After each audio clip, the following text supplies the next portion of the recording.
વિશ્વની સૌથી ઊંચી પ્રતિમા સ્ટેચ્યુ ઓફ યુનિટી ખાતે છેડાયું સૌથી મોટું અભિયાન અને આ અભિયાન એટલે અંગદાન જાગૃતિનું અભિયાન। સ્ટેચ્યુ ઓફ યુનિટી ખાતે પહેલી જ વાર અંગદાન જાગૃતિની નર્સિંગ એસોસિએશને પહેલ કરી અને સુરતની નવી સિવિલ હોસ્પિટલની ટીમ દ્વારા અહીંના પરેડ ગ્રાઉન્ડ ખાતે એક પ્રદર્શન યોજાયું હતું, જેમાં 401 મીટરની સાડી પર અંગદાન જાગૃતિ માટેની કૃતિઓ અંકિત કરાઈ। સાથે જ પ્લે કાર્ડ્સ અને બેનર્સ પ્રદર્શિત કરી પ્રવાસીઓમાં અંગદાન માટે સમજ કેળવાય તે માટે પ્રયાસો હાથ ધરાયા। ખાસ તો બ્રેઇન ડેડ વ્યક્તિમાં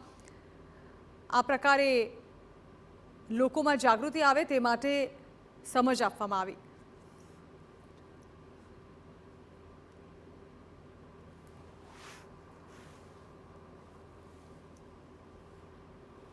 ગામ ગામ સુધી ઘર ઘર સુધી આ એક જન આંદોલન બને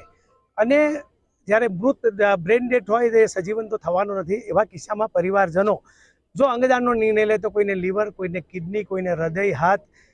અનેક અંગો પ્રાપ્ત થઈ શકે છે અને જેનાથી જેને જરૂરિયાતમંદ દર્દી છે એને મદદરૂપ થઈ શકે છે।